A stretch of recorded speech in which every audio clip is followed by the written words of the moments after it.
sur cette première vidéo.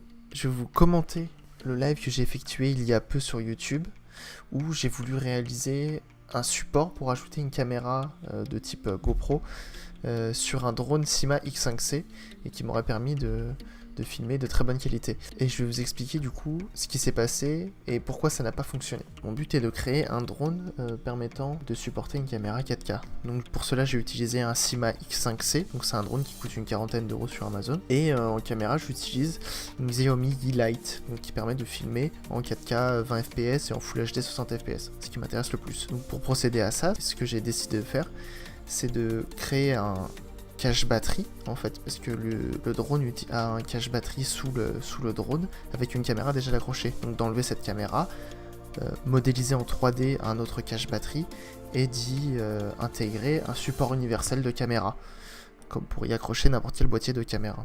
Pour réaliser ce projet, je me suis rendu sur Thingiverse, donc qui est une bibliothèque en ligne de modélisation 3D, et j'ai cherché quelques modélisations déjà compatibles avec le drone. J'ai eu besoin, pour réaliser ce projet, de modéliser le capot du cache batterie pour accueillir la caméra, les 4 pieds du drone, parce que du coup il y aura la caméra en dessous, donc du coup le drone ne pourra plus se poser avec ses pieds de base, ils sont trop petits, et des petits bumpers, donc c'est des sortes de petits caoutchoucs qui permettent d'encaisser les coups et de stabiliser un peu la caméra. Donc ça aussi c'est de la modélisation et c'est de l'impression.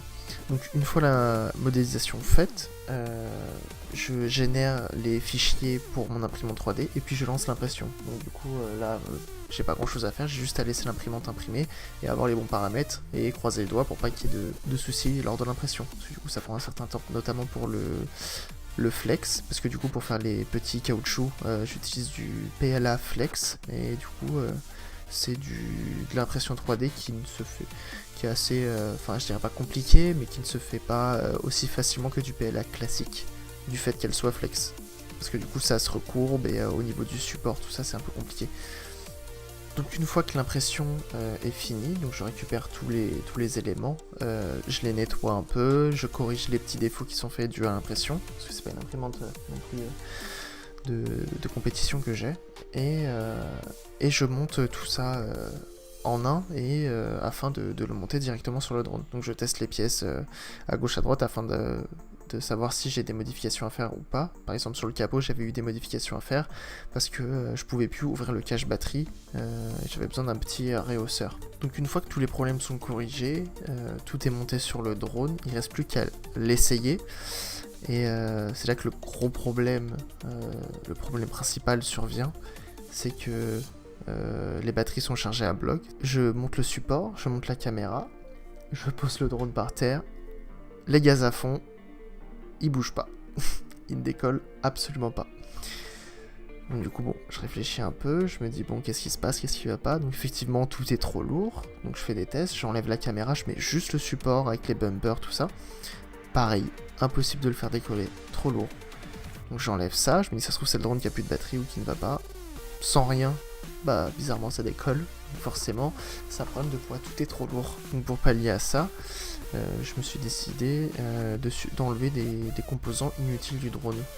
Donc les pieds, les caches hélices, la coque supérieure du drone, les LED qui sont à l'intérieur. Donc malgré ça, ça n'a pas fonctionné, même juste la caméra, c'était bien trop lourd. Donc en fait le problème vient du drone, il n'est pas assez puissant, il ne peut pas soulever un tel poids. Pour ne pas rencontrer ce problème, ce que j'aurais dû faire, c'est de tester au préalable, donc avec la caméra et le drone, avec du scotch ou le faire tenir n'importe comment, et essayer de faire voler le drone avec la caméra d'accrocher en dessous, donc avec le poids. Je me serais vite rendu compte que ça ne fonctionne pas, et donc du coup j'aurais pas fait tout ce travail. Donc maintenant, la seule solution que j'ai, parce que j'ai quand même envie de réaliser cette chose-là, donc de fixer une belle caméra dessus, avoir un drone, notamment quand je fais des urbex ou des sorties en voiture pour avoir des beaux plans, c'est du coup je vais faire un drone complètement en 3D. Donc j'ai trouvé des petits plans sur internet, et mon prochain projet c'est d'imprimer un drone complètement en 3D. Donc voilà, c'est mon retour d'expérience sur ce projet. Donc maintenant sur la chaîne je vais essayer de publier régulièrement des vidéos, qu'elles soient montées ou pas, parce que du coup vous pouvez retrouver la rediffusion du stream dans la description et sur la chaîne. Je sais pas si je vais les laisser en public ou en non répertorié, je vais voir. Donc vous pouvez retrouver ça dans la description. Vous pouvez aussi également retrouver mon Discord, mon Instagram et mon Twitter. N'hésitez pas à me follow. Si la vidéo vous a plu, n'hésitez pas à la liker et à vous abonner à la chaîne. Je vous dis à bientôt pour de prochains lives et de prochaines vidéos. Tchuss!